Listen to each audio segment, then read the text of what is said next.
Huh? I don't think I'll head back after all. But the game will start without you. I'll just hide in here with you. Hide in the bed? You mind? Asumi was a useless failure who's had bad luck all his life. However, everything changes when the most popular girl in school dates him and becomes his dummy mommy, who will do anything to protect him from the world. It all started on the first day of his second year, while he prepared to leave early so he could go to school with his girlfriend. His parents bade him farewell as he hurriedly left home, and his mom told him to watch out for rocks and cars and be safe, but the idiot stumbled on a rock as soon as he stepped out. On his way, trucks Siyun oozed smoke on his useless face, and this bird came to poo directly on him out of the whole area. As he tried to dodge the precisely in poop, he hit a rope and fell on the ground. He soon met a grandma crossing a road and decided to help her, but this only made him late, so he took to his heels and later met his cute girlfriend, Shikamori, who was already waiting for him. As it walked to school, she noticed his messed up appearance and asked if he had a rough morning again as usual.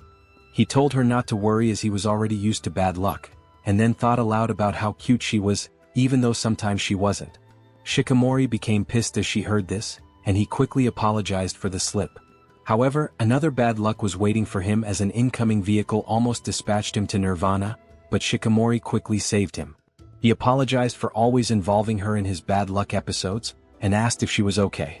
However, she pulled his face in as she told him he didn't have to always apologize and told him to stop worrying about her so much, which is to me found so cute. Getting to school, he saw a crowd by the school's notice board checking to see their new classes, and assumed he became nervous because he feared they would be put in different classes. He began praying to the anime gods that they end up again in the same class this year, making Shikamori blush. However, she told him that even if they ended up in different classes, she would always come to visit him. They moved closer to the board and both began to look for their names. While Asumi saw in HD, Shikamori saw in 144p, because she didn't have her glasses on. Asumi soon found their names and got excited when he discovered they were in the same class. Their friends soon appeared and they parted ways. Later in class, while Asumi and Shikamori talked, a duster flung off from a student's hand as she cleaned the board and came directly for Asumi's head, but Shikamori quickly punched it away. However, the duster landed on her head instead. He thanked her for saving him and leaned into dust her hair, but she instantly turned red and excused herself. Afterward, his classmates began to roast him for being naturally unlucky. They warned him to be careful and not cause trouble for his cute girlfriend by entangling her in his never-ending misfortune. As they continued to ridicule him, Shikamori returned from the toilet and overheard them from outside as she tried to open the door, making her feel terrible. She quickly stepped in and asked him to come with her to the library, while the three ugly mofos poked she didn't hear them. However, as they stepped out, she gave them a death stare that scared the heck out of them. On their way to the library, she told him he didn't have to worry about what happened back there, but he was confused about what she was talking about, and she told him not to worry. As they continued walking, Asumi thought to himself that his girlfriend was very cute, and he would hate it if she got hurt because of him. Following that, Asumi was in his class packing his book after school when this yellow-headed buffoon named Inuzuka came to ask him if he wanted to have some fun. He replied that he had thought of hanging out with him more that year, which excited him, so they decided to go tell Shikamori about their plans. Meeting her and her friends, they said that they were also just planning to hang out, so they all decided to go together then. They headed to the bowling center, and as they prepared to begin, they set up a challenge saying whoever had the lowest score must treat the winner to something, to which they agreed. Meanwhile, Asumi asked Shikamori if she had bowled before, and she told him not really, saying she had only done it twice before. He replied that he was also new to it. The contest soon started with Inuzuka throwing the ball, and he managed to clear 7 pins, making him pissed. Nico went after and managed to clear only 5 of them. Meanwhile, Hakametsu stepped up and barely managed to throw the ball because it weighed too much for the 5-pound weakling. However, everyone was shocked when she luckily cleared all the pins. Seeing this, Asumi felt he should be able to clear it too since the tiny girl could do it, but the ill-lucked doofus cleared just 1 pin on both throws, sending his friends laughing at him because he was famous for being a loser at everything. It was Shikamori's turn next, and as she stepped up for her throw, she feared how Asumi might look at her if she fumbled. However, he suddenly cheered her up, exciting her, and she went to clear all 10 pins in all her throws, making her the highest score of the day. She got super excited and came to high-five Asumi, making their friends jealous. Later on their way home after separating from their friends, Asumi asked Shikamori what she wanted since the loser was supposed to treat the highest score, but she told him she wanted nothing else other than walking home with her. As they walked home, the wind blew heavily and sent a newspaper flying toward the walking failure, but Shikamori quickly saved him again. Asumi became surprised as he wondered how she managed to do that without looking. As they continued walking, he apologized for having caused trouble for her, but she reminded him that she had told him not to always apologize. She added that she was used to him being unfortunate already, so he should not worry about it. He then revealed that he just didn't like how pathetic he felt when she always had to protect him. Shikamori suddenly stopped and asked if he felt terrible when his classmates teased him the other time. He replied that they were telling the truth after all, as he continued talking about how useless he was to her. A poster suddenly fell off a building on top and came directly for his head, but Shikamori unleashed an insane flip kick, saving him again. Asumi became speechless as he was shocked by what had just happened. She grabbed his hand and told him all he needed to do was stay by her side as she would keep protecting him, no matter what others said. Asumi got raised up immediately and felt his lolly rising, but she became embarrassed as she realized she just made a confession. A few days later, it was the day of the ball sports tournament and Asumi and Inuzuka discovered that they were up for soccer, while the girls were up for volleyball. They were both hyped up about this, and Asumi hoped that no one would get hurt this time, but Inuzuka referred to him, especially since his middle name seemed to be bad luck. Just then, Shikamori came in running and asked Asumi what time was the soccer match as volleyball was starting at 11:35. However, Asumi replied that he hadn't checked yet. He suddenly noticed her hair and Wally thought it was cute. Inuzuka pointed out that the hair might make playing volleyball difficult, but she thought it was still cute. He soon took his leave and Shikamori realized that the time schedule for the matches had been on the board all along, but this idiot never realized. At that moment, Asumi thought to himself that he would not be useful at the soccer match anyway, so he thought of doing his best to support his girlfriend so he could still look good before her.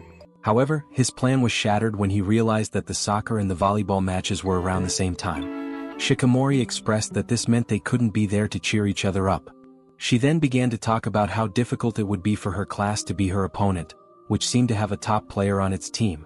Hearing this, Ro grabbed her hands and told her that even though they were apart, he would cheer her on the whole time, making her cheeks red immediately.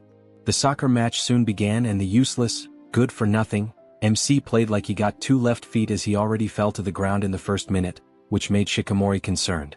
She decided to unleash a magic spell like Merlin to get him to do better, and while it initially seemed like it worked as he got a golden opportunity to score a goal, Ro kicked the air and fell to the ground like a fool. This made Shikamori feel more terrible for the scum she called her boyfriend. Just then, as Asumi sluggishly returned to his feet and dusted his head, the ball came flying toward him without knowing. Shikamori called his attention immediately, but it was too late, knocking him out cold. Later in the infirmary, Shikamori stayed with him and he felt terrible again, asking if she wouldn't miss her volleyball game, but she told him she still had some time left. Just then she got flirty and touched his long hair.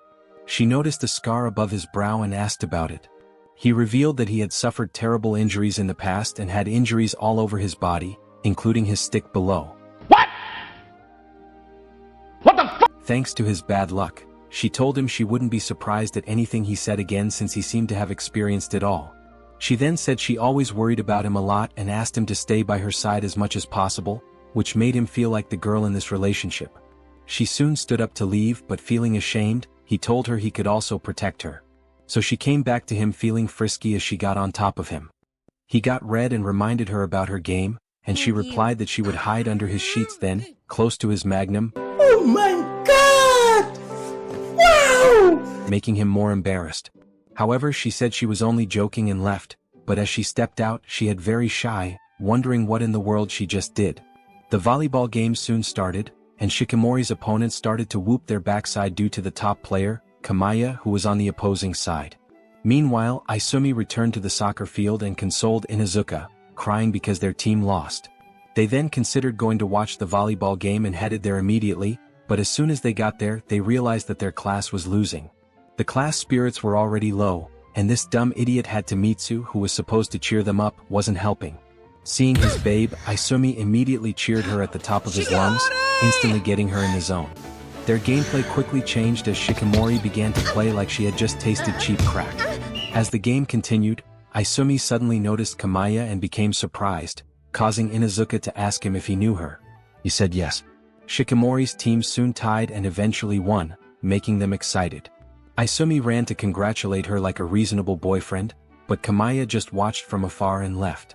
Back in class, everyone celebrated Shikimori for a great performance. Isumi, feeling like a proud boyfriend, congratulated her once again, but she replied that it was all thanks to him who cheered her up during the game. He told her he admired her athleticism, unlike himself who about knocked out of the soccer game early. However, she encouraged him that he tried his best, and he always looked cute when he tried his hardest, making him blush. Just then, several girls bashed in, demanding to take a selfie with Shikimori and have her autograph. And it was then that Isumi realized that his girlfriend was now a celebrity. This continued over the next few days, with different girls flocking around her, making Isumi sad that he was losing his girlfriend, as he soaked over this to Inuzuka. Inuzuka suddenly saw a ball coming at him, so he quickly pushed him away and got hit instead. This made Isumi really terrible immediately because he had involved someone else in his unending bad luck, and he tried to care for him. Gay! But Shikimori saw this differently. She thought he now liked sausages and she became jealous. Later after school, as Isumi prepared to go home, he felt terrible about how the events turned out that day because the bad luck didn't end with Inuzuka getting hit. He got into some other mess because of him, which ended in Inuzuka going home with a broken arm. However, another bad luck was waiting for him. As he got to the stairs, he slipped and almost fell off, but Shikimori quickly came to his rescue again. She confronted him about why he was going home alone, and he replied that, since she was now a celebrity, he didn't want to get in the way. Shikimori wondered what the trash he was spewing and said he was the one she always wanted to go home with, lighting up his eyes. However, she accused him of spending more time with Inuzuka recently than with her, but he smiled and said he had missed her so much, making her fold. Some days later, while in class, Inuzuka gave Isumi 2 movie tickets that he got from a coworker. Isumi asked why he was giving him, and he replied that he would be busy and couldn't use it before it expired. He told Isumi to give the other to whoever he wanted. Meanwhile, Shikimori was overhearing them, and she began making silly expressions to show that she wanted in, but didn't want to push it. Inuzuka soon left the class, and Isumi walked over to her seat to ask her if she wanted to go to the movies with him. She jumped on it even before he finished talking. The date now locked in, Isumi sat in his room and home, thrilled that he was going to see a movie with Shikimori. However, he snapped himself out of his dilyalu, saying he shouldn't sit by and wait for the date, as he had once gone out with Shikimori. It was all shades of bad luck, rain beat them and he lost his wallet. However, in all these, Shikimori only kept smiling like everything was good. So this time he was determined to ensure everything went right. He began to pack all he needed and even tied a string to his wallet so he wouldn't misplace it. After packing all his safety measures, he thought he might have packed too much but tried carrying the bag anyway, only for the weight to pull him to the ground. At the same time, Shikimori was in her home reading Vogue magazine on how to be a cute girl without trying too hard. Worried that she might not look her best and seeing some recommendations, she decided to test different outfits, but she wasn't satisfied with any. Her brother heard the commotion and came to check what the heck she was doing. She told him she was going to the movies the next day with a friend, but her brother became curious about who the friend was to have made her this concerned about her dress. However, she told him to mind his business, so he left immediately, wishing her good luck. The next day came and Isumi quickly left home, but he didn't carry the bag because its straps snapped just when he prepared to head out. No! God, please, no! No! He also ran into some bad luck on his way, but this was exactly why he left home since he already knew he was a fanny magnet for bad luck. He soon saw Shikimori and ran over to her. Shocked that she had come much earlier than they planned. Seeing her, he got lost in her beauty and told her she was cute. On the train, Robe began to imagine watching a romance anime with her, and when it reached a kissing scene, he also grabbed Shikimori and went in for the kiss. Yeah, boy. Shikimori observed him, and seeing his red face, she asked him if he had a fever or something, but he told her he was fine. He was just excited that he was going to the movies with her. Getting to the cinema, they began to consider which movie to watch. Assuming asked her what movie she would love to watch, and she replied that she was okay with anything he wanted. However, he told her she had always put him first in everything in the past, but this time he wanted her to choose because he wanted to know her better. She blushed and then unexpectedly chose a movie with Joker on the poster, shocking assuming as there was no way she wanted them to see a horror movie. She told him she had seen great reviews about the movie on Rotten Tomatoes, and she had been longing to see it. Bro thought of his past experience with a horror movie, and even though he didn't like it, he thought of Shikimori embracing him in fear. This was his opportunity to prove he still got testosterone. When the horror movie began, the weakling almost pissed his pants. But Shikamori grabbed his hand to comfort him, which he accepted like an idiot. After the movie, assuming his anxiety levels were off the charts and she apologized for choosing a movie like that, but he thanked her instead for being with him while he watched the movie, or he would have passed out. He added that having her beside him made him stronger. Following that, he asked her if she wanted to get something to eat, and she said yes, so they headed to a classy restaurant in town. While there, Shikamori got attracted to a particular food, but it was too expensive. However, Asumi told her not to worry, saying he had been saving for this day for a while, but when bro checked for his wallet, he realized that his wallet was gone again. He wondered how the heck this happened again, even though he put a string to the wallet and he discovered that the string broke, making him terrible. They headed out of the restaurant with Asumi feeling like he should enter the ground because he had planned to treat her well, but Shikamori remained the understanding girlfriend that she was. Just then they suddenly met Asumi's parents, to whom he explained what had just happened. They were not surprised since they knew their son kept more bad luck streak than Tottenham. However, they invited Shikamori over for dinner to give her what her useless boyfriend couldn't. At home, the food was served, which Shikamori was grateful for, but as they prepared to start eating, a mysterious fork came flying toward Asumi's face. However, Shikamori saved him again as always, making her the goat. This surprised Asumi's parents and they clapped for her. They fed her more as she ate and told her she was welcome to eat with them anytime, making her blush. After the dinner, Shikamori joined Asumi's mom in washing the plates, and while at it, Asumi's mother thanked Shikamori for choosing to stay by her son's side, even despite his clumsiness. She then began to narrate how Asumi used to enter one trouble, or the other when he was younger, which made him sustain more injuries than they were. She laughed more about him, and then told her she hoped Shikamori wouldn't lose patience with Asumi. She added that she knew she would have a fair share of his bad luck while she stayed with him. But Shikamori debunked her claims, saying that while it was true that Asumi did run into trouble quite often, she had never thought of him as a loser. She added that being so unlucky was not a flaw, but what rather made him so kind. He never cared about himself and always showed concern for others. She finally said that Asumi was so strong and admirable, and she would always protect him, leaving his mother speechless. A few hours later, they woke the sleepyhead up, and he was surprised to find out that Shikamori had bonded so well and fast with his family. Later, while he saw her off, he apologized for flopping the day, but she told him not to worry and asked what kind of movies he liked before suggesting they go watch another film some other time. A few weeks later, Asumi and his friends meant to decide where they would go over the upcoming summer break, and just while he felt the sun's heat because of his sun sensitivity, Shikamori came with a bottle of H2O, surprising him. Hakamitsu also offered him an umbrella, and he appreciated her thoughtfulness. Just then, Nico raised her hand, saying she wanted to go to the beach over the summer break, which immediately made Shikamori excited, observing her. Asumi realized that Asumi really liked the summer, but he became sad because the beach meant sunburn for him, which made things unbearable for others, so he always ended up sitting under a shade all through. However, Inuzuka suggested they go to the river instead because of Asumi's sensitivity to the sun, and the rivers seemed cooler. Asumi was surprised and quickly told them they didn't have to hold back because of him, but Inuzuka replied that it wasn't about holding back. They were only putting everyone into consideration so they could go to a place everyone could enjoy. Asumi was surprised by their love and agreed to go to the river, but Hakamitsu objected that, assuming and the river was still a dangerous combination. However, Shikamori told them they didn't need to worry because she would also be there to protect him. Hearing this, Nico began to tease her for being so cute, which made her want to throw her hands. Meanwhile, her Hakamitsu stated that she just wanted to lounge around at someone's house with AC blasting, which got everyone laughing. A few days later, the schedule for exams was released, so Nico used this opportunity to deceive the others to a shopping mall in the pretense that they were going to study. They wondered what the heck they were doing there, and it was then Nico revealed that for the time out at the rivers, they needed swimsuits, but Inuzuka replied that only Jits wore that at the river. Nico got pissed with this, but Inuzuki told her they were in trouble if they didn't study. Meanwhile, Shikamori asked if Asumi would be swimming in the river, but he immediately remembered the tears he had to shed in the past, and he said he would pass. Shikamori gave him a bombastic side eye and said that was a shame, making him uneasy immediately. She then announced that if Asumi wouldn't swim she didn't need a swimsuit too, so Hakamitsu and Nico left them to their silly couple agreement. Meanwhile, with just the two of them and Inuzuka left, Shikimori wondered what they should do instead, but she suddenly noticed Asumi drooling over the poster of a model in sus bikinis and got jealous. She excused herself to the immediately, leaving Asumo wondering what just happened.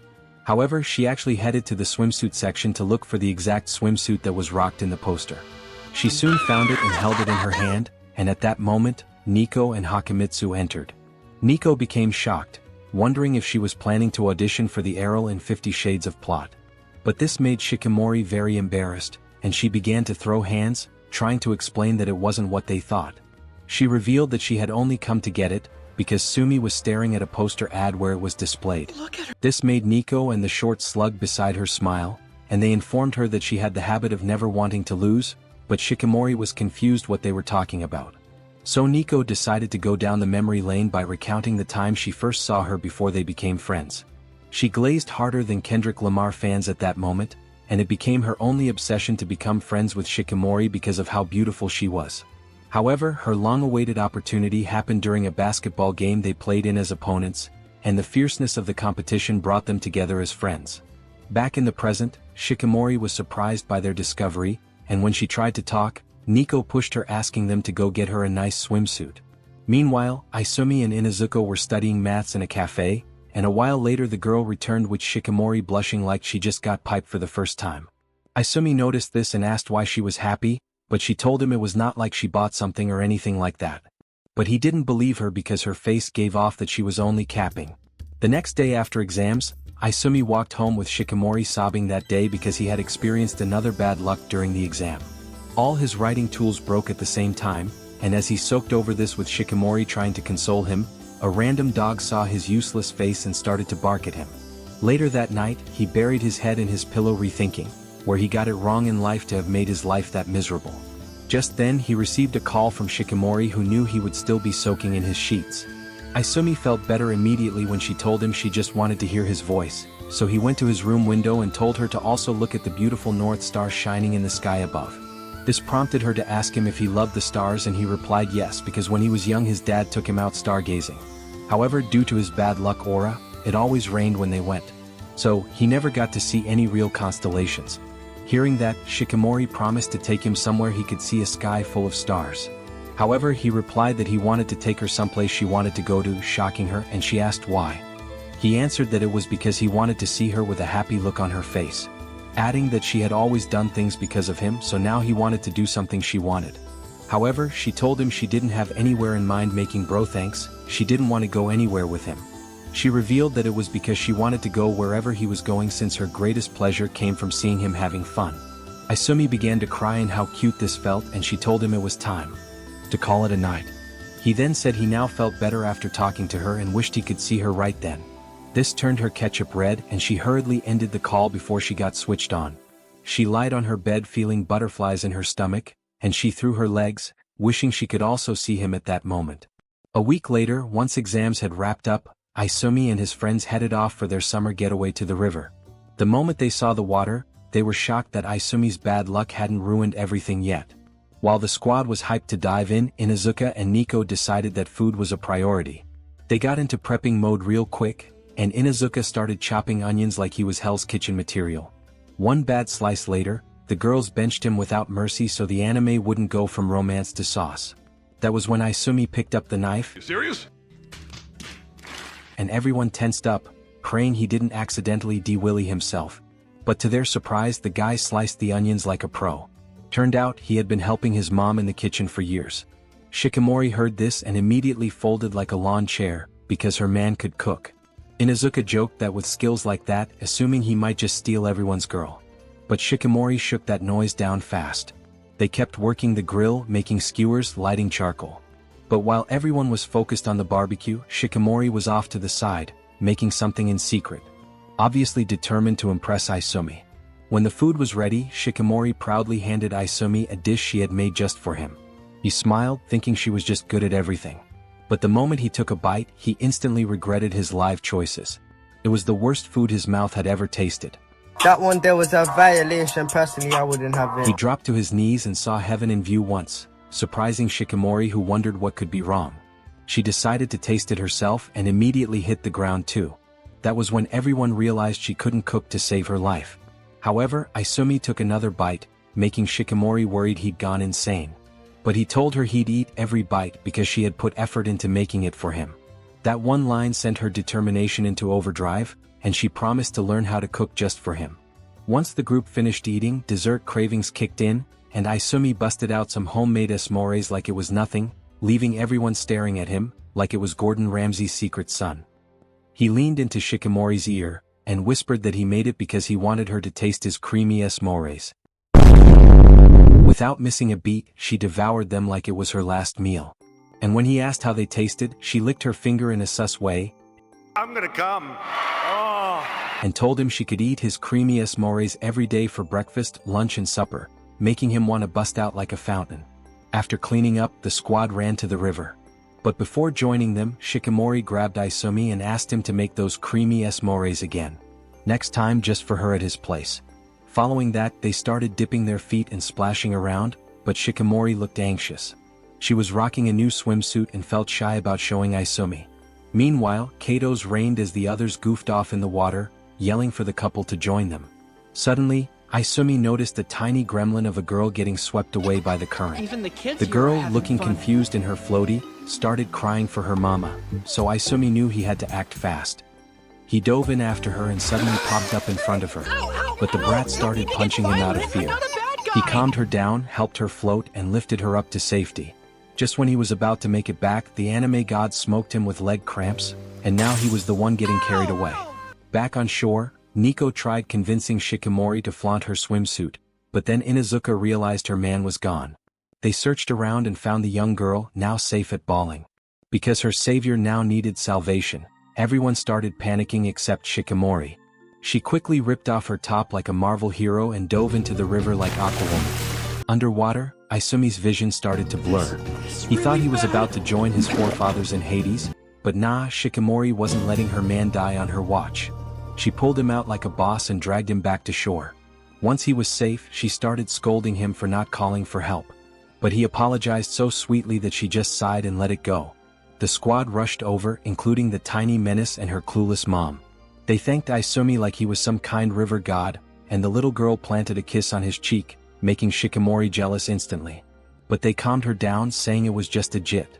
With disaster out of the way, everyone went back to having fun, splashing, hunting for fish and getting soaked. Isumi suddenly spotted Shikimori's swimsuit, and his big daddy rose up immediately. He complimented her, and she gave him that look that almost made him forget how to breathe. Later, they headed up a nearby market to grab dry clothes, then stumble on an ice cream spot. Isumi and Shikimori got their cones first, and she offered him a taste of her cream when he licked it. She imagined how good he had to be at licking. She leaned in, ready to return the favor, but Inuzuka photobombed the moment and chomped down on the entire thing, making Isumi break down. Not letting that slide, Shikimori scooped a massive bite out of his cone too, and both began to fight. While Isumi stood there, cumless and betrayed. Eventually, they headed to the train station and found themselves in an empty cart. At first, they were all chatting and laughing, still high from the trip. But one by one, everyone dozed off except Isumi. Shikimori also tried to fight sleep but ended up conking out on his shoulder, making him fold hard. He distracted himself by thinking about how blessed he was. Despite all his bad luck, he had great friends and a girlfriend who might actually be a walking cheat code for life. Hours later, Isumi finally fell asleep. Shikimori woke up and saw him resting his head against Inuzuka's, so she gently pulled his head under her shoulder, letting him rest while she washed over him. A few days after the river trip, Isumi came down with a nasty fever, thanks to the sun turning his skin into toast. Feeling all shades of miserable, he got a call from Shikimori, who tried lifting his spirits. While they chatted, a news flash about an upcoming fireworks festival lit up his TV screen, and Isumi's excitement instantly came alive. Without wasting a beat, he told Shikimori he wanted to check it out with her, and she didn't hesitate. When the festival day arrived, Isumi's parents helped him slip into a yukata. His mom Lotoko got all sentimental and dramatic, whining about how she missed those youthful days of fireworks dates. But when Isumi mentioned that Shikimori had never seen a fireworks show before, his dad, Akasada, got all serious, saying he had a secret hack for him. Meanwhile, back at Isumi's place, Shikimori was having a fashion crisis as she was struggling to wear a kimono for the first time, and the process was beating her like an unpaid intern. Her brother Fuji overheard her distress calls and walked in to help. He got her looking like a full-course meal, but in true Big Brother fashion, called her ugly before bouncing out, leaving Shikimori speechless. Aisumi pulled up to the festival first, extra prepared with multiple wallets, and his money was separated into them, thinking there was no way he was going to lose all three. After a few moments, Shikimori showed up in her kimono, looking like a snack straight out of a summer romance manga. Both of them froze, too stunned to speak, mentally peeling each other like onions, wondering what treasures lay beneath the fabrics. Following that, they'd wandered around the festival, soaking in the vibe. Aisumi grabbed some cotton candy, but noticed Shikimori passed on it. Turns out, she didn't have a sweet tooth, and this revelation triggered flashbacks in Aisumi's brain about all the times he fed her desserts. Shikimori cleared the air, saying that thanks to him and his creamy s'mores, she had started warming up to sweet stuff, and had even been trying more recently. Next up, they had a shooting game stand where the prizes were calling out to Aisumi, especially one. The stall guy hyped him up, telling him to impress his lady, but Aisumi's curse kicked in, and he missed every shot like he had butterfingers. Then, Shikimori stepped in to give it a try, but the stall dude underestimated her because he was an Andrew Tate fan. But she shut him down with 0 words, took the gun, aimed, and sniped every target like she trained under hitman, causing the guy to nearly faint. However, when she got the prize, instead of keeping it for herself, she handed it to Aisumi and told him to keep it as a reminder of her, making the shameless idiot blush. Elsewhere, Inuzuka, Nico, and Hakimitsu were vibing at the festival too. When they bumped into the couple, the girls went straight to Shikimori, gushing over how elegant her yukata was. Seeing the gang all gathered, Inuzuka, being the hyper one, suggested they'd play the fish-catching game, and while it was supposed to be fun, Ro turned it into a battle, and the stall Inuzuka effortlessly caught a fish, but Aisumi fumbled as always. His paddle soon slipped into the water like it had a mind of its own, and that's when Shikimori jumped in. Not about to let her man get disrespected by some yellow-headed orangutan, but sadly, Inuzuka still smoked her too, because Shikimori couldn't gain for her life when it came to precision and patience. Nico and Hakimitsu saw that the fireworks were about to start, so Nico tagged in for Shikimori so she wouldn't forget the main reason she came to the festival, to watch the fireworks with her boyfriend. Shikimori dipped out with Aisumi, and it was about to tell her about the secret spot when her sandal broke mid-walk. However, Aisumi got a fix for her, but the damage was done as Shikimori had sustained blisters on her feet that made her unable to walk. She asked what his plan was, but he told her not to worry since it was no longer possible, but she insisted that he told her. So Aisumi revealed a secret hack that his father had told him about while he prepared for the festival. His father had told him about a secret viewing spot with 0 crowds and a perfect view. When Aisumi asked how he even knew such a place, Motoko casually dropped a bomb. Apparently, that's where she and Akasate used to sneak off to when they were trying to make him. Hearing this, Shikimori got interested in seeing the spot, but Aisumi refused to let her limp her way through. Shikimori looked crushed, suggesting they just saved it for next year, but Aisumi had other plans. He crouched down and told her to hop on his back and enjoy the ride. She climbed on, and although it was rough at first, he powered through. As they journeyed, fireworks lit the sky, making everything feel straight out of a dream. When they finally reached the long staircase to the spot, Shikimori got self-conscious, thinking she was too heavy, but Aisumi pressed on like a true Sigma. She asked why he was going so far just for this, and Aisumi gave the sweetest answer ever, saying he just wanted to see her smile from her heart. When they got to the top, the secret spot delivered as expected, and Aisumi placed her on a bench as they watched the sky burst into colors. Shikimori apologized, worried he might not see her as cute anymore, but Aisumi replied that she'd always be cute to him. Then Aisumi admitted he was just like her, scared she might think he was lame. That's why he didn't ask her to the festival the previous year. Shikimori, in turn, revealed she had waited for his invitation, shocking him, but she added that none of that mattered anymore because she was finally here, living the moment with him, and she thanked him for making it magical. Once the show ended, Aisumi carried her again, ready to descend the long stairs, but Shikimori worried that he still had it in him. As he tried to walk down, he slipped, but his father suddenly popped like a superhero and saved them both from becoming constellations. Motoko was there too, smiling like she just watched her favorite K-drama. Turns out, they'd been stalking the whole day from behind the scenes. Akasata hoisted both lovebirds and said he'd drive them home, and they both thanked him for the legendary date spot.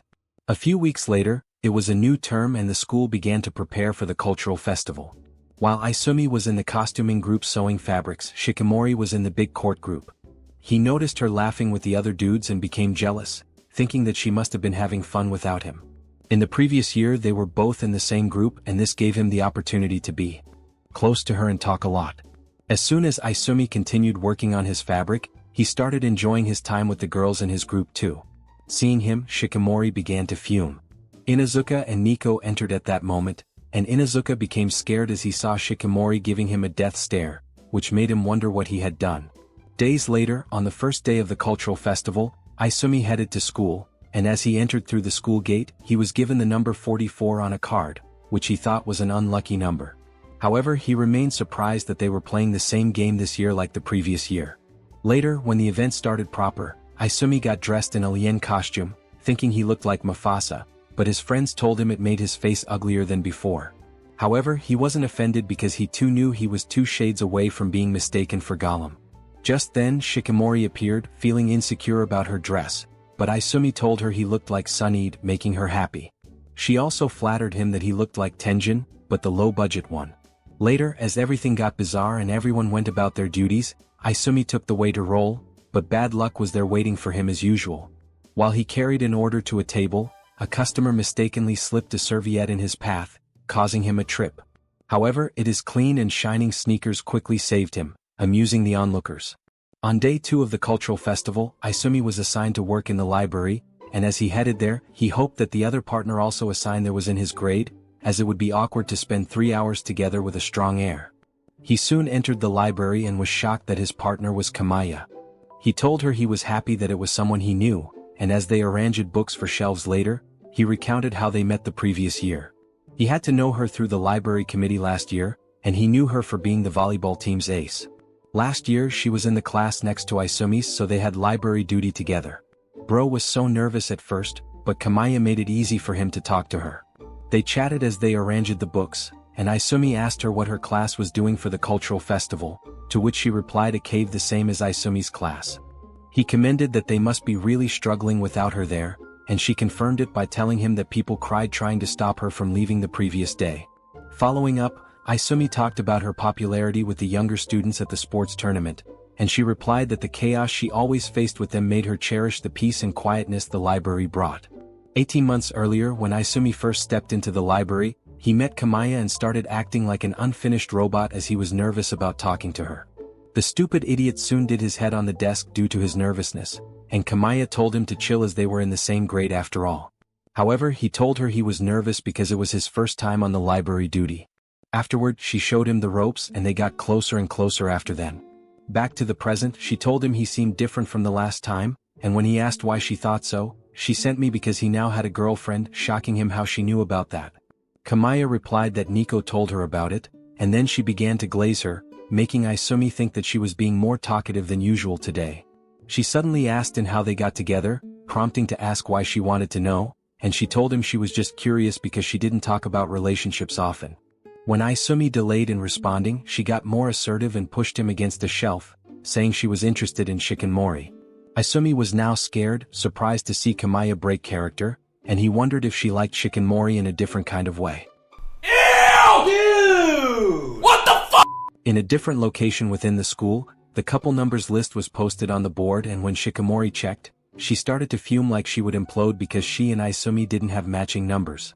Nico wondered why she was so beaten up about it, and Hadamitsu explained that the couple numbers game was a game played during the cultural festival among students where numbers were randomly given to everyone and those with matching numbers were supposed to take pictures together to seal the fate that would forever be together. This was how Shikamori started dating Isumi. Shikamori, after giving it much thought, told them she knew what to do.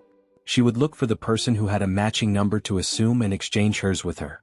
Meanwhile, Kamaya was still pressing Isumi about how he and Shikamori met, and he decided to tell her. He revealed that they had matching numbers in the last cultural festival, and while Shikamori was shy to ask him to take a picture with her, Isumi suggested they walk around. Isumi came across the photo booth for the couple numbers, which made Isumi consider them taking pictures together, but Shikamori, the sharp one, wrote the ice and directly requested a picture with him, to which he agreed, saying he had also been meaning to ask her too. However, another bad luck was waiting to ruin the moment. Bro couldn't find his number card anymore. He became so embarrassed and wished he could just jump from Mount Fuji. However, she told him not to worry about it and said they would look for it. He initially objected, saying it was impossible to find what he had already lost as it was not the first time it had happened to him, but she told him they would change that, surprising him. After 2 hours of fruitless searching, they met the committee president and after much pleading, he wrote him another number and they successfully took their picture. Following that, Aisumi thought he had seen a wife material and summoned the courage to ask her out. Kamaya got excited, saying this was the best youthful love story she had ever heard. Meanwhile, it was soon revealed that Kamaya had the matching number with Aisumi this year. Meanwhile, following that, Kamaya entered a deluge of a world where it was a princess and thought admired and surrounded by many. Her heart quietly longed for just one prince, Aisumi. From the shadows, she watched him, held back by emotions she couldn't bring herself to share. But fate moved faster than her courage, and before she could confess, another princess stepped into the picture, Shikamori, claiming Aisumi's heart. Kamaya responded with a soft, distant smile, masking the sting of unspoken love, and so the curtain fell, leaving her behind in silence. Back at the library, she bought a newly released fairy tale romance film, and asked Aisumi if he had seen it. He hadn't. Curious, he asked her what she thought of it. With a dry chuckle, she replied that people who clung to stories like that, hoping for love to suddenly appear their own lives, were the same ones who eventually realized that dreams didn't always become reality. Just then, Nico entered the library and upon spotting Kamaya, asked her to step outside. Waiting there was Shikamori, who hesitantly requested that Kamaya swap couple numbers with her. Confused, Kamaya asked why. Shikamori explained that Kamaya had been paired with Aisumi's number. Though it clearly pained her, Kamaya handed the number over without resistance. When Aisumi stepped down and saw Shikamori, surprise flickered across his face. Kamaya told him he could just leave his shift and go with her, but he shook his head, insisting that he didn't want to make Kamaya work alone. Her cheeks flushed and her heartbeat quickened, which Shikamori noticed. She could see straight through the facade, and while Aisumi finished his shift, Shikamori and Nico hung around the library. During that time, Shikamori kept picking up on Kamaya's body language whenever she was near Aisumi. After work, Aisumi left with the girls but Kamaya stayed behind, tying her hair back and returning to her classroom. Cheers and compliments welcomed her back, and while some ugly boys with zero chance debated asking her out, the girls lined up for selfies, yet Kamaya's mind drifted elsewhere. Fixated on those peaceful library moments with Aisumi, overwhelmed, she excused herself and headed up to the rooftop for air. There, she reflected on Shikamori, not with jealousy but admiration. She saw her as someone brave enough to express her emotions openly, something Kamaya never had the strength to do. As if summoned by her thoughts, Shikamori appeared on the rooftop, returning the couple member to her, shocking Kamaya. Shikamori gently admitted she knew how Kamaya felt about Aisumi, and this instantly triggered a memory of the past. About a year ago, a bookshelf in the library collapsed, thanks to Aisumi's bad luck, and as they clean up the mess, Aisumi called her a good person, stunning her because no one had ever called her that before. She remembered how that moment made her heart ache in the most unfamiliar way. Kamaya now realized that of all people, Shikamori, the girl Aisumi loved, was the one who understood her best, but instead of Shikamori getting bitter and warning her to stay away from her boyfriend, she offered only compassion, saying if she had feelings for Aisumi, it must mean that she was a good person.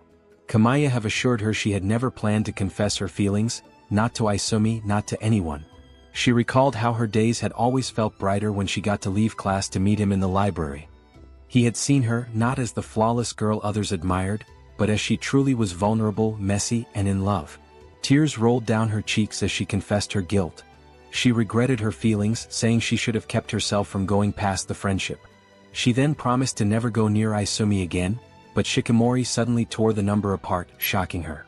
She pulled Kamaya into a hug and apologized, saying that someone with a heart like hers should never feel ashamed of her feelings. Kamaya broke down in her arms, but after she calmed, Kamaya told Shikamori to return to Aisumi, since bro must be feeling useless already in her absence. As she watched her walk away, she saw a princess who had won the heart of the prince, while herself remained the forgotten one. Yet even with that, she smiled, truly glad that someone as kind as Shikamori was by Aisumi's side, and she wished them both happiness. The next day, Aisumi was busy picking out a birthday gift for Shikamori, and it also marked their one-year anniversary, while the shopkeeper suggested a toy. As Soon went for something more else at school, the festival wrapped up smoothly. Followed by an after-party where Hakimitsu curiously asked Shikamori to show this year's couple member's photo, but she told her she didn't have it anymore, surprising everyone by how a cute girl could be that careless. However, she brushed it off, saying she simply lost it. Later that evening, Isumi invited her to the park and there he handed her a small gift box. Shikamori opened it to find a heart-shaped necklace, surprising her. Isumi offered to wear it for her and her guard fell completely. Because this was incestuous, he then promised her they'd always be together. However, something nodded at her, and she told him that as he hadn't changed, and she feared that it might pull him away from her one day as people would start seeing him the way she saw him. She then asked him to never change. However, Isumi stepped forward as though he wanted to give a speech and said he had actually changed and it was she who had changed for the better. He then told her to trust in more and just like that, Shikamori began to cry, overwhelmed by joy. Through her tears, she laughed and declared that no matter how many girls came chasing after his magnum,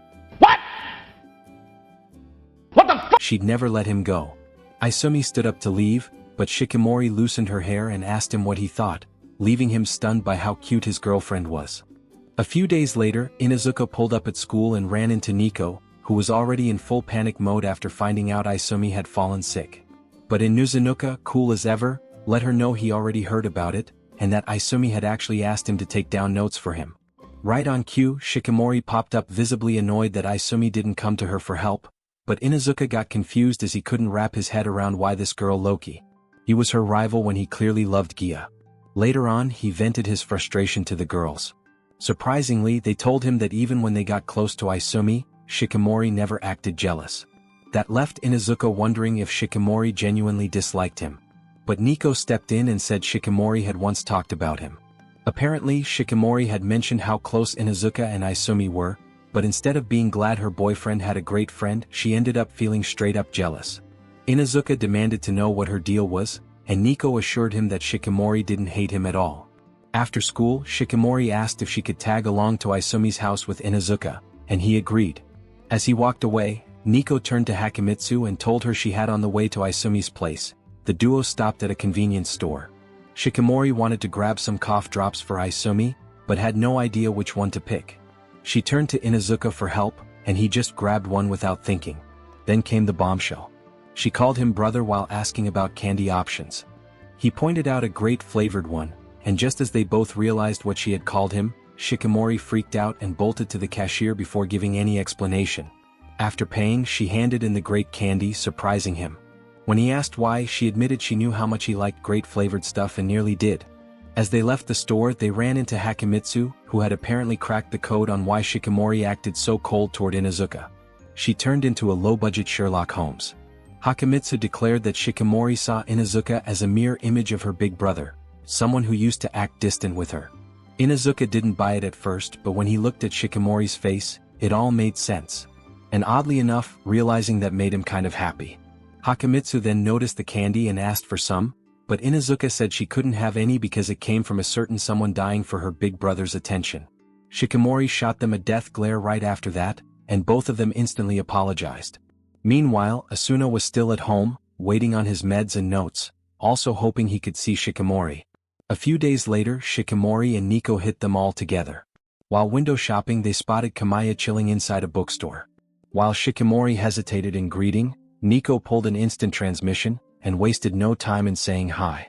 After exchanging greetings, Nico invited Kamaya to join them for a girls' day out. To everyone's surprise, especially Nico's, Kamaya actually said yes, making Nico nearly lost her mind since she'd never managed to get Kamaya to hang out before. Their little trio went on an adventure, playing with dolls, admiring puppies and taking IG-worthy photos. At some point, Nico dipped into the restroom, and Kamaya asked Shikamori how to use the claw machine. Shikamori gave her the rundown, but Kamaya was still terrible at it.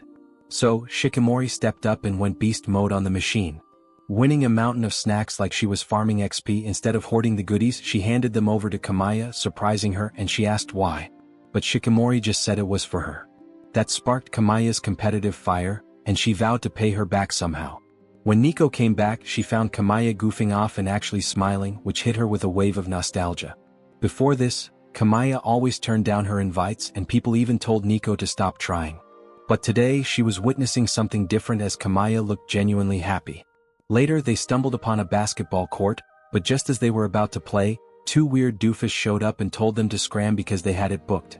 The girls agreed to leave, but then the bozos challenged them to a game to settle the score. They even started roasting Shikamori and her friends, saying they were so ugly when they were born. The doctor said, "We tried our best." That lit a fire in Shikimori and Kamaya, who immediately accepted the challenge, while Nico, who couldn't play trash, stepped up as a ref and launched the game. The bozos put up a fight as much as they could, but Shikimori and Kamaya cooked them so hard and wiped the floor with their backside. After the game, enemies turned into buddies and it all took a group selfie. Later on, as they prepared to head home, Kamaya asked to be Shikimori's friend, and she happily accepted. On the walk back, Nico pointed out how different Kamaya seemed compared to before, and Kamaya apologized for always rejecting her in the past. Nico told her she was a nice person, and that made Kamaya blush, probably because it reminded her of Asumi. Nico told her she wanted to get to know her better, and Kamaya asked her to ask her anything she wanted to know. Not knowing what to ask, Nico randomly asked about her favorite sweet snack, surprising Kamaya as she wondered if this was what she wanted to know. However, Kamaya revealed that she didn't like anything in particular, except creamy sausages. Then Nico asked if she knew Asumi well, and that he was dating Shikimori. At that moment, she caught a stronger look on Kamaya's face, and she suddenly asked her who changed her to be like this. Kamaya didn't give a straight answer but said someone once told her to hold on to her feelings, and maybe one day she'd tell Nico who it was. She gave Nico a soft smile, one she'd never seen before, and the two of them ran off into the sunset. With Nico hoping that someday Kamaya would smile not just with her face, but with her whole heart. Once it had gone by, and just like that, a dawn rolled in as the school geared up for the sports festival. Asumi's class shows their relay participants via lottery, and when it came time for Asumi to draw, the man whispered a prayer to the anime gods to spare him, but those gods don't listen to no one. Especially when you are a useless MC. Right after that, Hakumitsu took her turn, equally desperate to not be chosen, but alas, she also got picked against her choice. Then, another student got selected, but Shikimori asked her to swap places just so she could run alongside Asumi. Seeing this little lineup forming, Nico and Inuzuka also hopped involuntarily to make it a squad moment, and so they could have some fun. While Shikimori tried to catch Asumi's attention with her noble act, clearly expecting some applause, Bro was too busy hyping Inuzuka for joining, leaving Shikimori to begin her jealousy arc. Later on, the teen held a little pre-race huddle, and Hakumitsu warned everyone that her short legs were not built for speed, while Asumi also admitted he wasn't exactly built by the track star either. Shikimori attempted to give some motivational mumbo-jumbo, but Inuzuka beat her to it, missing Shikimori off because this was supposed to make her look cool. Nico chimed in saying they might lose, but they'd have a blast, which made Asumi quietly feel like maybe this wouldn't suck after all. The training soon kicked off and their spirits were high, except for Hakumitsu, who was already convinced they were all doomed. They figured out their relay positions and began practicing. At first, everything seemed fine until Hakumitsu's tiny legs started their slow-motion performance, and the second she passed the baton to Asumi, the idiot tripped and face-planted. However, he got back up and kept running, which surprised Hakumitsu, and she felt a flicker of hope. One training set in, Asumi and Hakumitsu looked like they got dragged through 10 rounds of anime filler fights, while the rest of the team was still open active. Still, Inuzuka and the gang reassured them that they'd cover for them. Later that evening, after the others had bounced, Asumi asked Hakumitsu to stay back, and continued training, since they were the weakest of the group, and she agreed. They pushed themselves hard until they both collapsed from exhaustion. Asumi thanked her for sticking with him, and Hakumitsu confessed that she actually hated running, but because she wanted her friends to be happy, she'd keep running just for them. A few days later, the school's athletic festival day came. When Asumi looked at Hakumitsu, he could tell her soul had already left the building. The first event was the cavalry battle, and Shikimori, watching from the sidelines, was impressed by Asumi's unintentional masculinity, but unfortunately they lost terribly. Next was the ball toss, and Hakumitsu participated, still looking soulless, but her friends cheered her on, and she decided to go all in. People questioned if she could even throw with those hobbit arms, but out of nowhere Hakumitsu turned into a one-woman anime arc. She chucked the balls like a Jedi Master and won the game, leaving her drained afterward, but the moment her friends praised her, she lit up like a glow stick. Finally, the relay race arrived. Inuzuka and Nico silently prayed to the anime gods, begging them to not let Asumi fall. Hakumitsu was anxious again, but Shikimori held her hand and said she was nervous too. However, Hakumitsu saw through the cap immediately, knowing that Shikimori had always wanted to win. As the race kicked off, Nico took the lead and smoked the competition, and while Hakumitsu anxiously waited for her turn, she got some calming words from Shikimori.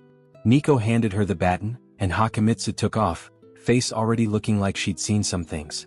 She became slower and slower until she lost their lead and ended the last position, but she was surprised her legs weren't moving even though she was running with her strength. She soon tripped and fell. She stayed on the ground, spiraling, until Asumi yelled for her, so she got up immediately, pushed through the pain, and handed the baton to Asumi. Asumi started running in last place, and while it all looked like he had found a glitch from his bad luck era, it had other plans for him. Both shoes heated off his feet mid-race. He almost gave up, but he suddenly remembered Hakimitsu, telling him the race depended on him, so he brazened up and continued running in his socks like his life depended on it, surprising the audience.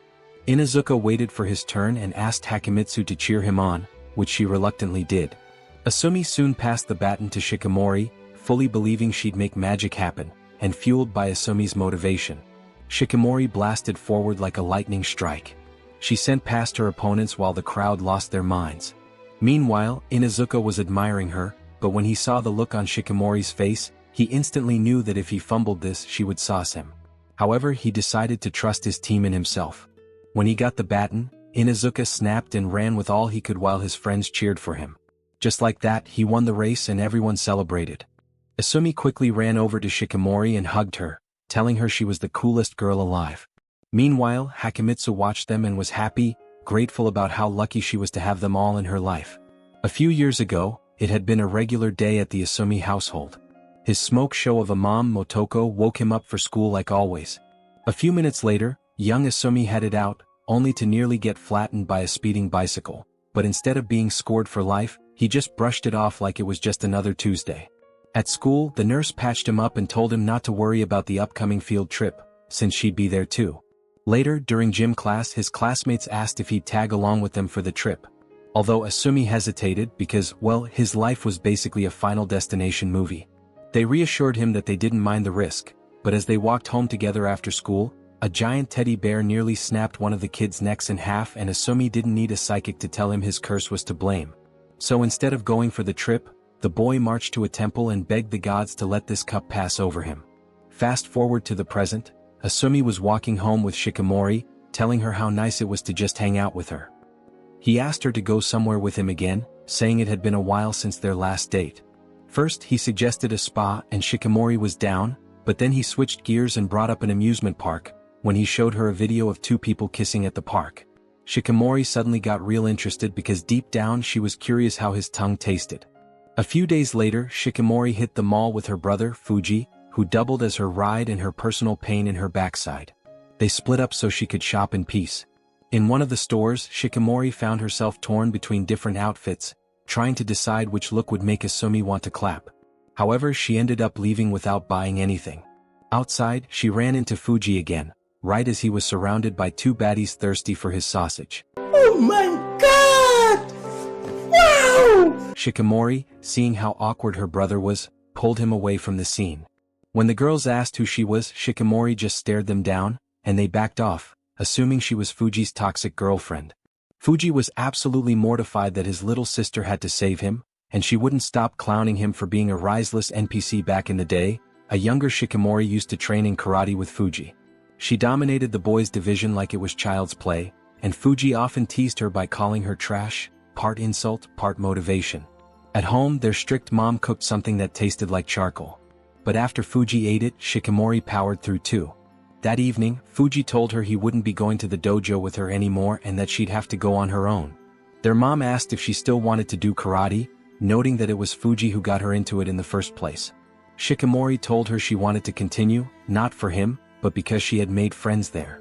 So her mom smiled, seeing that her daughter was standing on her own now. At school, a few girls were getting bullied by a bunch of goons. That was until Shikamori showed up looking like she was ready to throw hands. The boys tried to act tough but ended up backing off. The girls thanked her and joked that the boys probably had a crush on her. But Shikamori didn't get it, because romance was alien to her. Years passed, and Shikamori kept up with Korit and eventually ended up sparring with her own brother. She thought she had him, but Fuji hooped her without breaking a sweat and told her she still wasn't all that. On her walk home, Fuji asked her what kind of umbrella she used. She didn't know, just said it was the popular one. That annoyed Fuji, seeing her copy everyone else. Out of nowhere, he told her he was quitting karate. She was stunned he was the champion after all. She got frustrated that he just did whatever he wanted. But Fuji told her she needed to find her own thing, not follow him, their mom, or anyone else. The next day in class, one of Shikimori's friends asked if she read manga. Shikimori said she didn't but sometimes flipped through her brother's collection. That lit a fire in her friend, who immediately started ranting about a romance manga she just found. She lent it to Shikimori, and later that night Shikimori read it in her room, causing her heart to thump because romance felt surreal. Days later, Shikimori competed in a karate tournament and actually won. She qualified for nationals, but instead of continuing, she told her friends she was quitting. She wanted to experience love. She started dressing up, wore contact lenses, and at the gym she had some weight. All to shape herself into someone new. Months passed. On her first day of high school, Shikimori pulled up looking like a certified baddie. She had one goal: find a hot guy to fall for. That's when she saw an Asumi standing next to a janitor, staring at a tree. Apparently, his exam ticket got blown away and stuck up there. The janitor offered to grab a ladder, but Shikimori told Asumi she could climb it herself. He panicked, figuring his misfortune might get her unalived, but she climbed it anyway and grabbed the ticket like a bro. A few days later, they ran into each other again at school. Asumi thanked her for helping him out and told her about his chronic bad luck. He also mentioned how happy he was to see her again. That little comment hit Shikimori right in the feels. When he tried to scurry off, embarrassed, she stopped him and asked for his name. That was their first official meeting. Back in the present, Shikimori opened up to her brother about her insecurities, feeling like she still wasn't pretty enough. In one of the stores, she spotted an expensive lipstick she really wanted. Fuji looked at her at that moment and remembered the little sister who used to follow him everywhere. Now she was blazing her own trail. That night, as Shikimori got ready for her date, she found the lipstick. Along with a note from Fuji wishing her good luck, she realized he had bought it for her, and the gesture touched her deeply. The next day, she wore the lipstick and headed out for her date, leaving behind a brother who couldn't be prouder. At the amusement park, Asumi had already pulled up first, excited like a jit waiting for Santa. Fully hyped after putting together the perfect date plan in his head, Shikimori pulled up looking like a total baddie in her blazer, and that alone sent Asumi into full emotional meltdown mode. The second they entered the park, Shikimori got confused about where to head first, but Asumi had already loaded the GPS in his brain and dragged her to the costume store like a man on a mission. He handed her some fluffy animal ears, but Shikimori wasn't having it. She looked at those things like they were cursed objects, but the moment Asumi told her he really wanted to see her to them, she folded. Instead of the ears, she picked out a demon lord cape and threw it over herself like she was about to perform dark magic. Next up, they strolled to the Sleeping Beauty ride, but when they saw the wait time was 90 minutes. Both of them nearly aged 5 years. However, Asumi turned on Thad toilet seat level Reese and started running his mouth about the ride. But Shikimori, she didn't even know what the heck the Sleeping Beauty was, surprising him. He asked what her favorite was then, and when she mentioned Ugly Duckling, which happened to be a dark story. He asked that she had a terrible trauma growing up, causing the heck would love Thad at that age. Asumi then asked if she had any dreams, and Shikimori kicked him emotionally by saying her dream was already fulfilled when she had him as her boyfriend. The crew could have been 5 hours long and they wouldn't have noticed because the two were talking like they had their own anime subplot going on. When they finally got on the ride, Shikimori got enchanted by the tale since she had never seen it before. Meanwhile, Asumi got so bored that he passed out mid-ride. As the prince leaned in for the fairy tale smooch on the princess, Shikimori peeked at her sleeping prince right beside her and tried to copy it, but this silly lady doing her job interrupted them. Afterward, Asumi suggested picking a ride with Les Katama, but Shikimori was already in her feelings. She told him Thad and he ride was cool with her, and he didn't her riding him like a stallion. They ran off like young yents chasing an ice cream truck, aiding every ride like they had an unlimited park pass, but then the universe decided to throw hands. The fancy dinner reservation Asumi made got nuked because the restaurant fumbled their job.